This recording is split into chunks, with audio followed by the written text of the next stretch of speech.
Hello everyone. जो हम important maths question की सीरीज़ कर रहे थे उसका ये 6 पार्ट है। इससे पहले हमने 5 पार्ट किए हैं और कुछ और भी क्वेश्चन करे हैं जो इम्पोर्टेंट क्वेश्चन थे। तो अगर आपने वो वीडियो नहीं देखी है तो डिस्क्रिप्शन बॉक्स में उसकी पूरी प्लेलिस्ट की लिंक दी हुई है, तो वहाँ से आप देख सकते हैं। तो चलिए फिर इस वीडियो को स्टार्ट करते हैं। तो पहला क्वेश्चन क्या है, आनंद के घर और कार्यालय के बीच की दूरी क्या है। तो हम ले लेते हैं, माना बीच की दूरी बराबर x। किसके बीच की दूरी, घर और कार्यालय।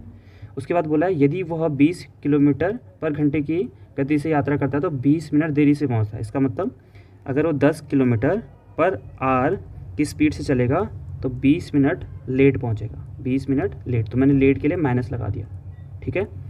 अब इसी में सेकंड कंडीशन क्या बोल रहा है कि अगर 15 किलोमीटर पर आवर की स्पीड से चलेगा तो 15 मिनट जल्दी पहुंचेगा। तो हमने उसको पॉजिटिव ले लिया, ठीक है। अब देखो, तो इसके हिसाब से अगर देखा जाए तो डिफरेंस क्या आया, समय में डिफरेंस क्या आया, ये 20 मिनट लेट है और ये 15 मिनट जल्दी है। तो उसका मतलब डिफरेंस आएगा, डिफरेंस के लिए माइनस करते हैं और ये निगेटिव में लिया हमने, तो ये कितना हो जाएगा 35 मिनट का उसने डिफरेंस आया दोनों समय के बीच में, ठीक है। तो एक डिफरेंस तो हमने इससे निकाल दिया और दूसरा डिफरेंस हम यहाँ से निकाल सकते हैं। जैसे दूरी कितनी है x और चाल कितना है 10। तो इसके हिसाब से पहली वाली केस में अगर हम समय निकालें तो समय बराबर क्या होता है, दूरी बट्टे चाल। तो दूरी क्या है यहाँ पे x है और चाल क्या है 10। ऐसी दूसरे के लिए भी निकाल लेंगे, x/15 आ जाएगा और उन दोनों का डिफरेंस इक्वल होगा किसके, इस 35 मिनट के। तो इसके हिसाब से एक इक्वेशन बनेगी और फिर हम x की वैल्यू आसानी से निकाल लेंगे। तो इसको करते हैं, ये लिखने की ज़रूरत नहीं है, हम यहाँ पे ये लिख सकते हैं अकॉर्डिंग टू क्वेश्चन या प्रश्न अनुसार समय में अंतर, जो अंतर हुआ है वो क्या है, वो है 15 मिनट जल्दी minus 15 minute late, 20 minute late पहुंचा है। इसका मतलब कितना हो जाएगा 35 मिनट की अंतर हो जाएगा समय में। तो जो पहला वाला केस आ रहा है अगर उसके लिए समय निकाला है तो आप चाहो तो अगर ये क्वेश्चन 5 मार्क में आ रहा है, स्पेस ज़्यादा है, तो वहाँ पे आप एक एक करके ये लिख लेना कि फर्स्ट वाले केस में समय कितना लगा, ऐसे दूसरे केस में समय कितना लगा, समय कितना है x/10, ऐसे दूसरे केस में कितना है, उसके बाद इक्वेशन बना लेना। या अगर कम स्पेस मिल रहा है, 2 मार्कर में आ रहा है, तो डायरेक्ट भी कर सकते हो। डायरेक्ट में क्या बनेगा, पहले वाले केस के लिए दूरी कितनी है x और दूसरे उसका स्पीड कितनी है 15, ठीक, 10 है ना, माइनस दूसरे केस में है 15, ठीक है। ये क्या है, ये है समय, है ना, दूरी बट्टे चाल, टाइम डिस्टेंस अपॉन स्पीड। ऐसी सेकेंड वाले के लिए भी distance upon speed equal to इन दोनों का जो डिफरेंस है वो इसी के भी होगा, मतलब ये भी समय ये भी समय, समय का अंतर किसके बराबर होगा, जो यहाँ से अंतर आया वो कितना है 35। यहाँ पे एक चीज़ ध्यान रखेंगे, ये 10 किलोमीटर पर आवर है लेकिन ये मिनट में है, तो इसका मतलब इसको 60 से डिवाइड कर देंगे तो ये भी मिनट में हो जाएगा। अब इसको सॉल्व कर देंगे, तो सॉल्व करेंगे तो कितना आ जाएगा, इस दोनों का एलसीएम 30 हो गया, यहीं कर दे रहा हूँ, 30 एलसीएम हो गया, और यह आएगा 3x minus 2x equal to 35/60। ये दोनों कैंसिल आउट हो जाएंगे, यहाँ से 2 आ जाएगा और यहाँ से आएगा हमारे पास 3x में से x माइनस 2x माइनस करेंगे, x आएगा इक्वल टू, इससे 2 एकम 2, 2 सत्ते 14.5 क्या किलोमीटर। किलोमीटर क्यों, क्योंकि यहाँ पे ये किलोमीटर में दिया है तो इसको हम यहाँ पे किलोमीटर लिख देते हैं। तो ये x की वैल्यू आ गई 17.5 किलोमीटर, ठीक है। तो ये हो गया पहले क्वेश्चन का आंसर। अब सेकंड क्वेश्चन क्या है, एक आयताकार पार्क की लंबाई और चौड़ाई के बीच का जो अनुपात है वो है 3:2। और जब भी अनुपात होता है तो इसका मतलब क्या हो गया, मान लेंगे लंबाई बराबर 3x और चौड़ाई बराबर 2x। उसके बाद क्या बोल रहा है कि यदि पार्क की सीमा के साथ 12 किलोमीटर प्रति घंटे की गति से साइकिल चालक एक व्यक्ति 8 मिनट में एक चक्कर पूरा करता है। इसका मतलब क्या हो गया, ये पार्क है, ठीक। अब यहाँ से वो चलना शुरू करता है तो उसको कितना टाइम लगता है 8 मिनट। तो यहाँ पे लिख सकते हैं कि पार्क का एक चक्कर पूरा करने में समय बराबर कितना है 8 मिनट, ठीक है। और ऐसी स्पीड क्या लगेगी इसके लिए, ये चाहो तो नहीं भी लिखो, स्पीड क्या लगेगी 12 किलोमीटर पर आवर। क्या मत लिखो, डायरेक्ट इसको ना लिख के यहाँ पे लिख सकते हैं। तो पार्क का परिमाप या पेरीमीटर इक्वल टू, आप लिख सकते हो पार्क के एक चक्कर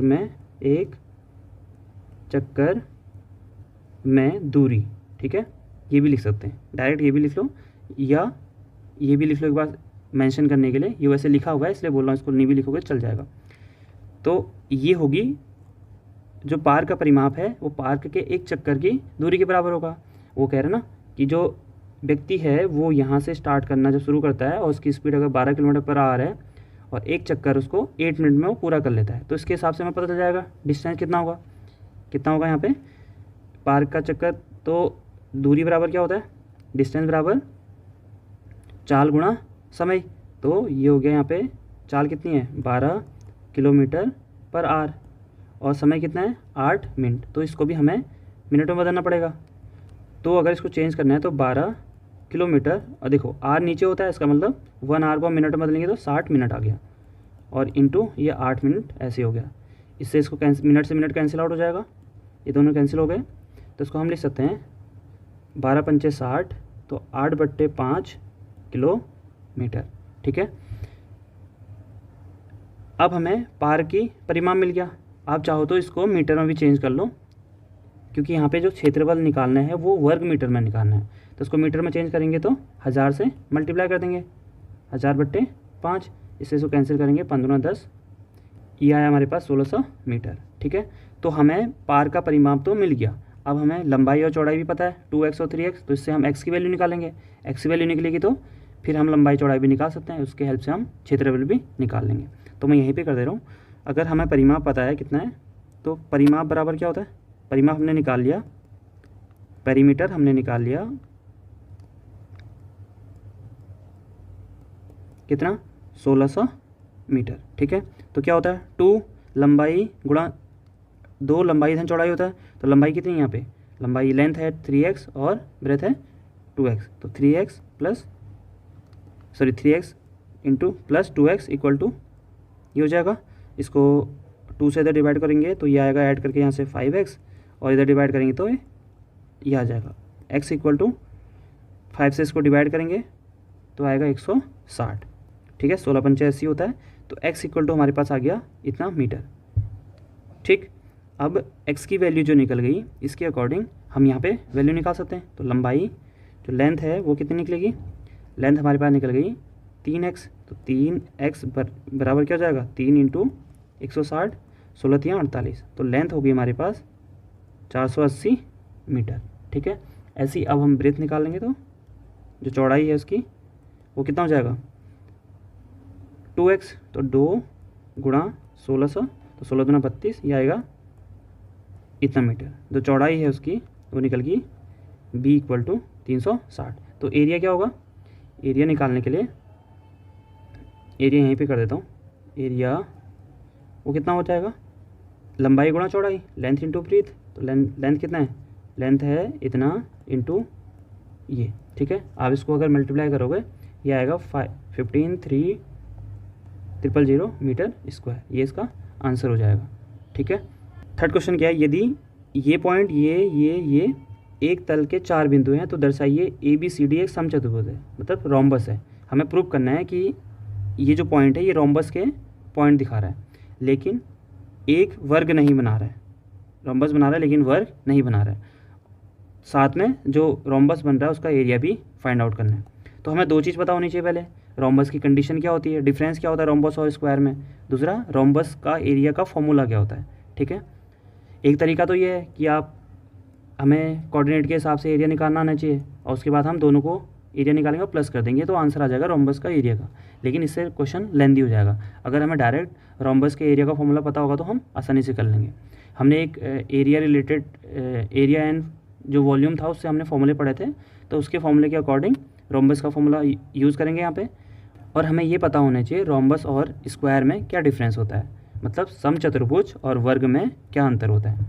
तो देखो, अगर कोई वर्ग है, ये वर्ग है ठीक है। देखो एक सिलेबस है, सिलेबस में टॉपिक है theorem related to triangle, rectangle, तो यही चीज़ समझ लो उसमें कि यही कंडीशन यूज होंगी कि आपको पता होना चाहिए सम चतुर्भुज और वर्ग में क्या अंतर है, आयत और समांतर चतुर्भुज में क्या अंतर है, ठीक है, और डिफरेंट टाइप के जो त्रिभुज होते हैं वो कौन कौन से होते हैं, उनका एरिया क्या होता है, तो ये पता होना चाहिए, यूज़ होंगे क्वेश्चंस में। तो अगर देखा जाए तो स्क्वायर क्या होता है, ये सेम स्क्वायर की कंडीशन ये होती है कि इसके जो विकर्ण होते हैं, इसके जो डायगोनल होंगे वो इक्वल होंगे। स्क्वायर में अगर ये स्क्वायर है, इसकी कंडीशन क्या होगी, इसके जो चार साइड हैं वो इक्वल होंगे, साथ में जो डायगोनल होंगे वो भी इसके इक्वल होंगे, ठीक है। लेकिन सेम अगर समचतुर्भुज को देखा जाए उसके केस में जो चारों साइड है वो तो इक्वल होती हैं, लेकिन जो डायगोनल है वो इक्वल नहीं होते, ठीक है। तो ये वाला जो लाइन होगी ये इसके इक्वल नहीं होगी। इस स्क्वायर के केस में दोनों इक्वल होंगे। सेम समचतुर्भुज के केस में भी होता है, सॉरी समांतर चतुर्भुज के केस में भी होता है। उसमें क्या होता है, उसमें डायगोनल अलग अलग होते हैं, और इसको कंपेयर किससे करेंगे, रेक्टेंगल से, आयत से। इस केस में जो डायगोनल होगा वो क्या होगा, इक्वल होगा, और इस केस में डायगोनल इक्वल नहीं होगा। किस केस में, ये समांतर चतुर्भुज है और ये आयत है। इस क्वेश्चन में हमें क्या बताना है, हमें ये बताना है कि ये जो ABCD के पॉइंट है ये एक समचतुर्भुज बना रहे हैं। तो समचतुर्भुज बना रहे हैं, इस केस में हमें पहले AB ये सब साइड की इक्वल निकालना पड़ेगा डिस्टेंस फॉर्मूले की हेल्प से। उसके बाद डायगोनल को इक्वल नहीं आने चाहिए डायगोनल। तो अगर ऐसा हो रहा है तो ये समचतुर्भुज प्रूफ हो जाएगा। साथ में हम फिर एरिया निकाल लेंगे, ठीक है। तो करते हैं, ये हमें एक समचतुर्भुज बना लिया, ये हो गया, ये A हो गया, ये B, ये C एंड ये D, ठीक। और हमें साथ में ये जो डायगोनल है इसके, इनकी वैल्यू भी निकालनी होगी। मतलब हमें क्या क्या निकालना है, हमें निकालना है AB, हमें निकालना है पहले side AB equal to BC equal to AD equal to DC। तो ये तीन साइड, सॉरी चार साइड, ये इक्वल निकालनी है। साथ में जो AC है वो इक्वल नहीं होना चाहिए BD के, ठीक है। तो पहले हम AB निकालते हैं, AB निकाल लें। तो A के पॉइंट यहाँ पे लिख लेते हैं पहले। A के पॉइंट क्या है 2, -1 यहाँ पे लिखा है ना, और B के पॉइंट क्या है 3, 4, C के पॉइंट -2, 3 और D के पॉइंट -3, -2। तो A के पॉइंट निकालने के लिए डिस्टेंस फॉर्मूला क्या होता है, x2 - x1 का whole square plus y2 - y1 का होल स्क्वायर, ठीक। अब इस वाले केस के लिए x2 क्या है 3 - 2, तो 3 - 2 का होल स्क्वायर प्लस y2 कितना है 4 - 1, तो 4 एक माइनस यहाँ पे है तो -1 का होल स्क्वायर, ठीक है। अब इसको सॉल्व कर देंगे, यहाँ से हमारे पास 1 आएगा, 1 का स्क्वायर प्लस यहाँ 5 का स्क्वायर, 4 में से 1 प्लस करेंगे, मैंने प्लस होता है, तो यह जाएगा हमारे पास 1 प्लस 5 का स्क्वायर 25, यह आएगा 26, ठीक है। ऐसे ही हम एक और निकाल लेते हैं, बाकी ये वाला मैं निकाल देता हूँ, ये और आप, ये दोनों आप ट्राई करना, और इक्वल ही आएंगे क्योंकि यहाँ पे प्रूव करने को बोला है, तो इक्वल आने चाहिए, ठीक है। नहीं आ रहे तो या तो क्वेश्चन में प्रॉब्लम है या हम कैलकुलेशन मिस्टेक कर रहे हैं, ठीक। तो अब AB हमने निकाल लिया, अब मैं एक बार BC निकाल रहा हूँ। तो BC निकालने के लिए अगर हमें BC निकालना है तो BC वो क्या हो जाएगा √, इसका x2 क्या है -2, इसका x1 क्या है 3 है, तो ये हो जाएगा plus y2 - y1, y2 is 3 - y1 is 4, तो इसका होल स्क्वायर, तो ये आ जाएगा यहाँ से 5 माइनस का -5 का होल स्क्वायर प्लस यहाँ से माइनस का 1 का स्क्वायर, तो यह आया 25 प्लस 1 का स्क्वायर 1, -1 का स्क्वायर 1 हो गया, और ये आ गया √26। तो ये भी √26, ये भी √26, तो इसी के बेस में ये भी निकालना, ये भी निकालना, तो दोनों क्या आएंगे √26 आएंगे, ठीक है। ये आपको ट्राई करना है, प्रैक्टिस करनी है। तो ये दोनों निकल गए। अब हम एक काम करते हैं, हम डायगोनल निकाल लेते हैं, ठीक है, क्योंकि हमें ज़रूरत पड़ेगी अभी इस पर एरिया निकालने के लिए। तो डायगोनल निकालने के लिए क्या निकालेंगे AC, तो AC इक्वल टू वो क्या होगा, ये हम AC निकाल लें। AC निकालने के लिए -x2 - x1, तो -2 - 2 का whole square plus y2 - y1, y2 is 3 minus फॉर्मूले में होता है, और y1 इज़ -1 का होल स्क्वायर। देन ये आ जाएगा माइनस प्लस, तो 2 4 हो गया, 4 का स्क्वायर करेंगे तो 16, मैं डायरेक्ट लिख रहा हूँ, प्लस ऐसे यहाँ से भी 4 आएगा, 4 का स्क्वायर 16, तो ये AC इक्वल टू हो जाए √32। ऐसे ही हम निकाल लेंगे BD, तो BD निकाल लेते हैं।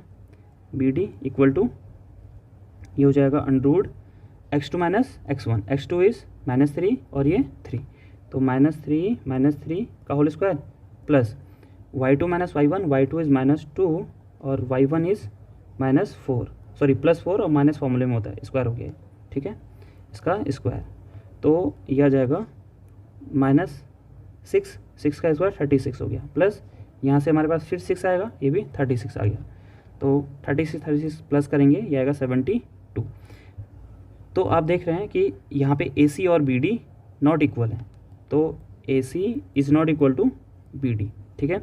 जब आप ये दोनों तो मैंने निकाल लिए थे, जो बचे हुए दो निकालेंगे तो आपको पता चलेगा कि जो AB इक्वल है वो BC के इक्वल है और BC CD के इक्वल है और AD के इक्वल है। ये हो गया, एक कंडीशन ये बनेगी। दूसरी कंडीशन बनेगी कि AC is not equal to BD, ये हमने अभी देखा है, यहाँ पे ये दोनों इक्वल नहीं है। इसका मतलब इसके हिसाब से जो ABCD है वो ये क्या है, रोम्बस है या समचतुर्भुज है, समचतुर्भुज है, ठीक है। तो अब हमें क्या निकालना है, समचतुर्भुज का क्षेत्रफल निकालना है। तो जो रोम्बस होता है उसका एरिया होता है, एरिया ऑफ रोम्बस वो कितना होता है, वो होता है 1/2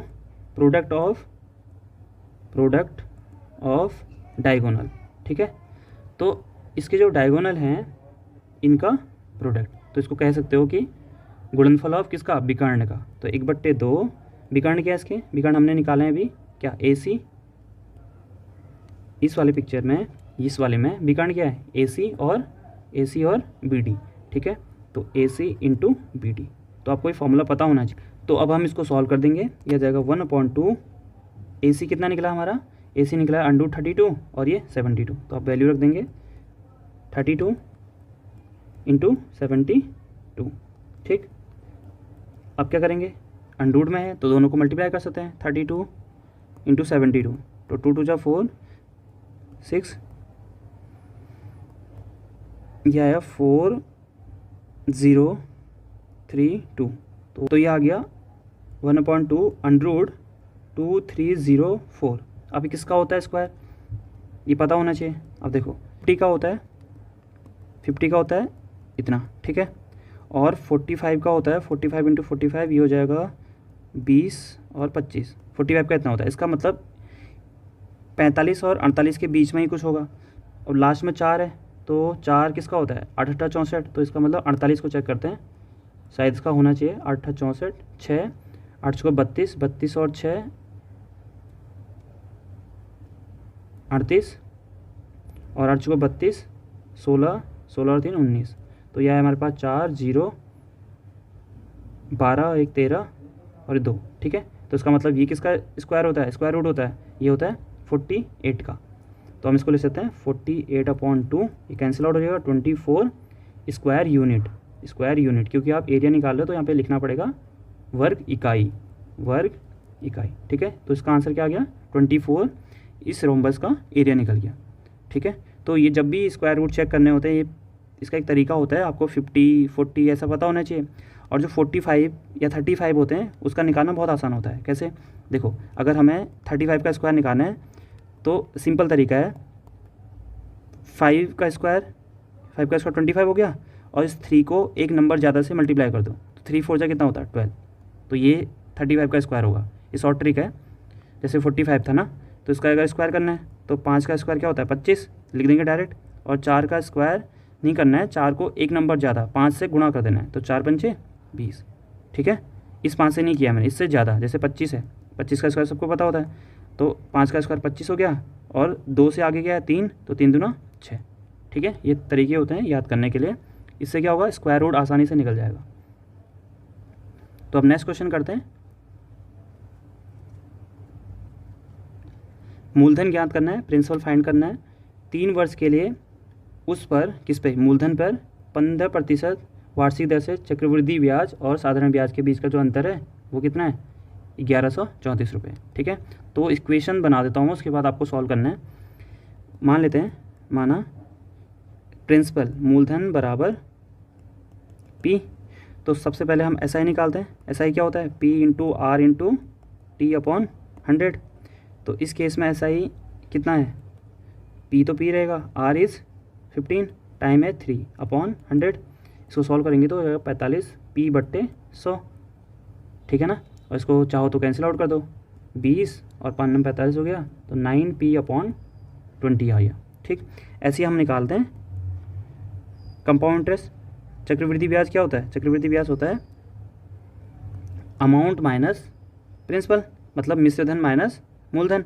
तो अमाउंट हमें पता है, अमाउंट का फॉर्मूला क्या होता है, P1 प्लस R अपॉन 100 की power n, n is time minus P। तो यहाँ पे P हो गया और 1 प्लस R कितना है 15 ही है, तो 15 बट्टे 100 की पावर 3 माइनस P।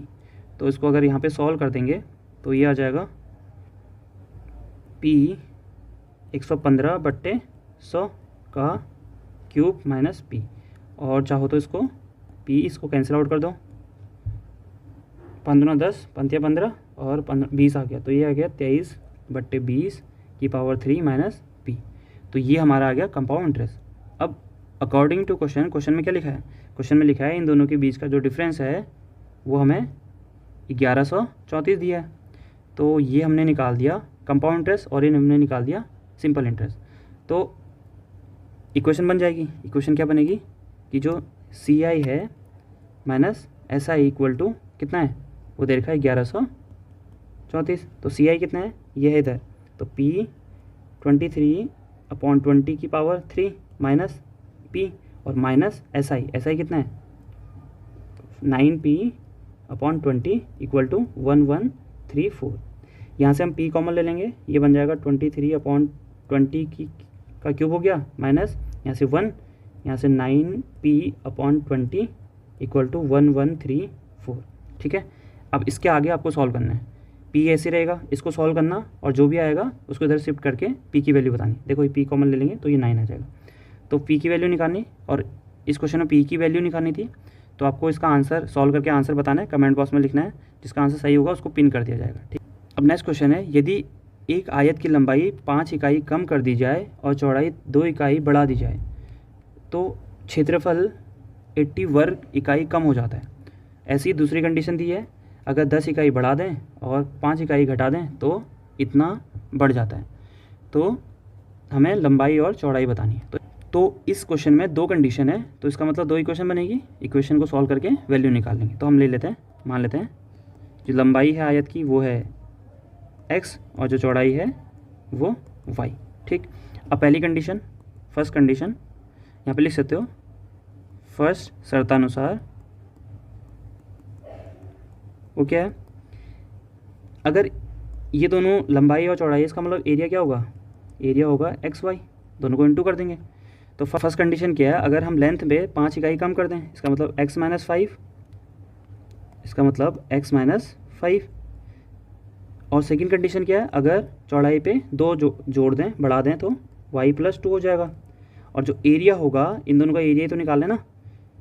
आप चाहो तो यहाँ पे लिखोगे कि अगर 5 इकाई कम करेंगे तो ये लेंथ हो जाएगी, अगर 2 इकाई बढ़ा रहे हैं तो चौड़ाई इतनी हो जाएगी। उसके बाद एरिया क्या होगा, वो क्या होगा XY माइनस 80 वर्ग इकाई, ठीक है। तो एरिया उसने बोला है कि इतना कम हो जाता है, कम हो जाता है तो माइनस कर देंगे। तो अब इसको सॉल्व कर लेंगे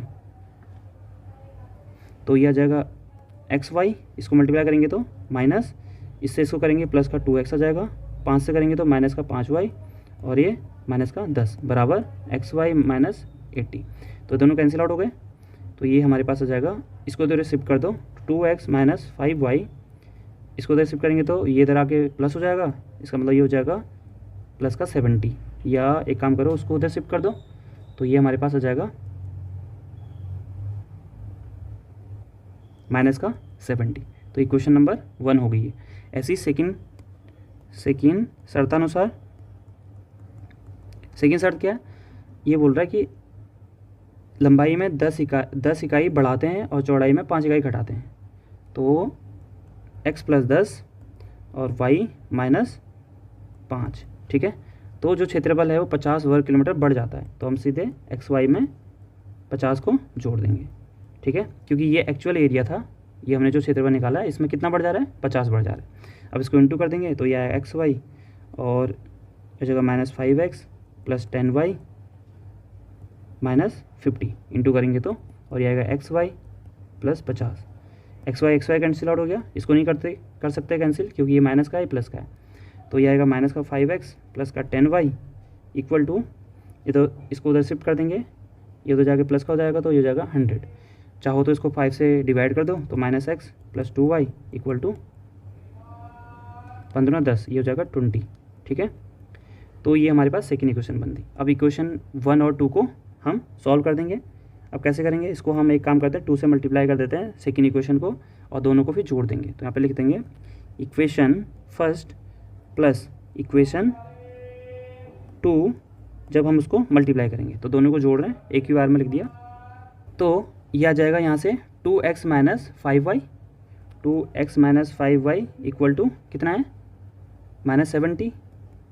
और सेकेंड वाला हम इसको 2 से मल्टीप्लाई करके लिख रहे हैं, तो 2 से मल्टीप्लाई करें माइनस का 2x प्लस का 4y और इक्वल टू 40, 2 से मल्टीप्लाई करके लिखा है। ठीक है, किसको, सेकेंड इक्वेशन को, इस वाली इक्वेशन को। तो ये आ जाएगा प्लस किया तो -y -30, तो y इक्वल टू कितना आ गया 30, और y की वैल्यू इसमें रख दो इस वाले में, तो ये हमारे पास आ जाएगा -x प्लस 2 इंटू वाई 30 हो गया इक्वल टू 20। तो -x इक्वल टू 20 माइनस 3 दूना 6 60 हो गया। तो इसको सॉल्व करेंगे तो ये -x इक्वल टू -40, तो x इक्वल टू 40।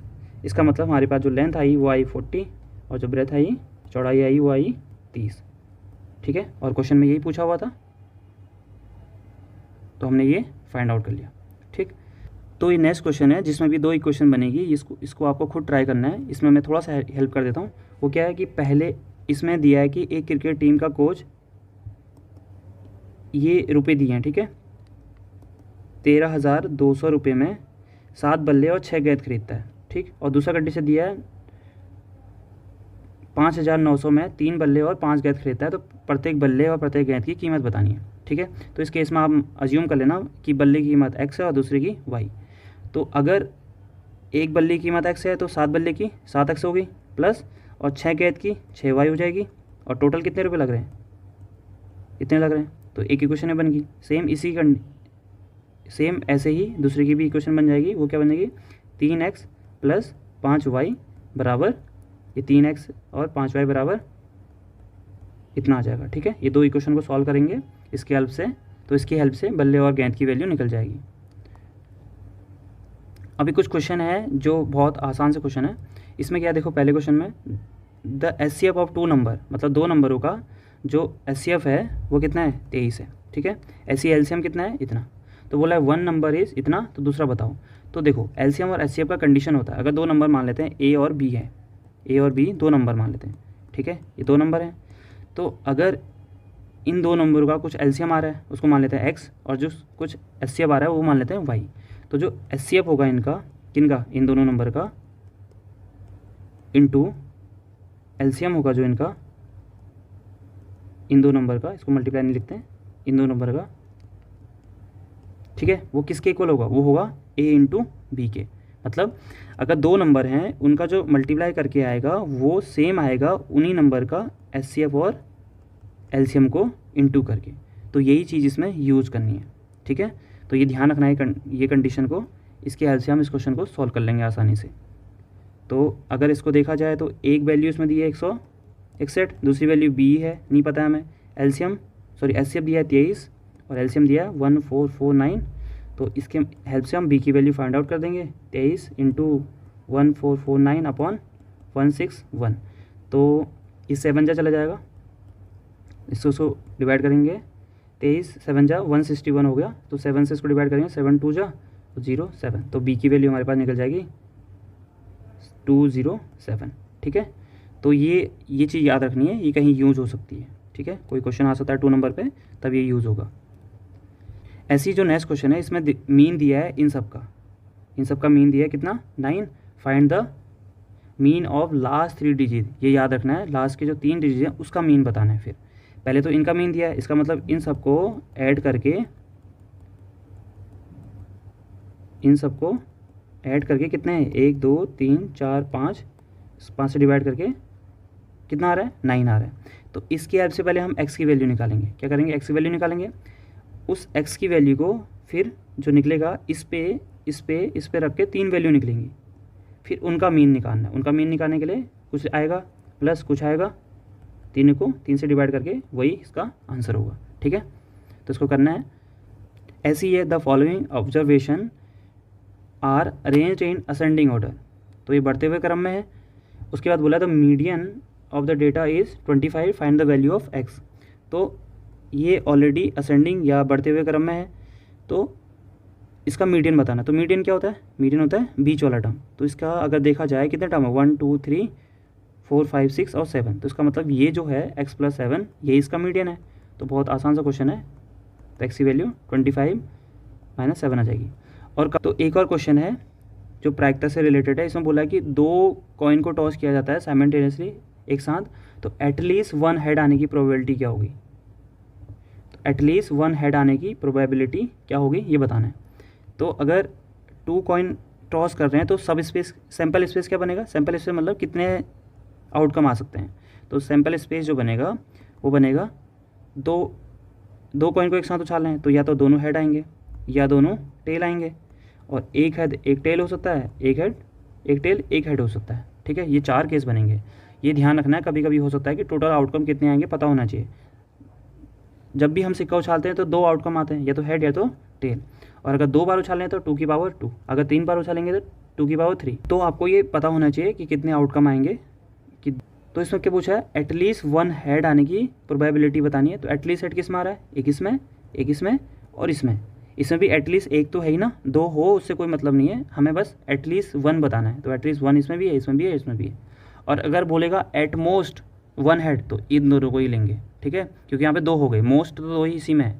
ठीक है, तो एटलीस्ट बोला है तो कितने हो गए इसमें, 1 2 3, तो जो प्रोबेबिलिटी हो जाएगी 3/4, इसका आंसर हो गया। तो ऐसे ही आपको ये वाले क्वेश्चन को ट्राई करना है। इसमें 3 कॉइन है तो इसका मतलब टोटल आउटकम बनेंगे 8, 2 की पावर 3। तो उसको ट्रायल करना। इसमें पूछा है कि 2 हेड एंड 1 टेल आने की प्रोबेबिलिटी क्या होगी। ठीक है, तो इस वीडियो में इतना ही है। नेक्स्ट वीडियो में हम कुछ और क्वेश्चन ट्राई करेंगे।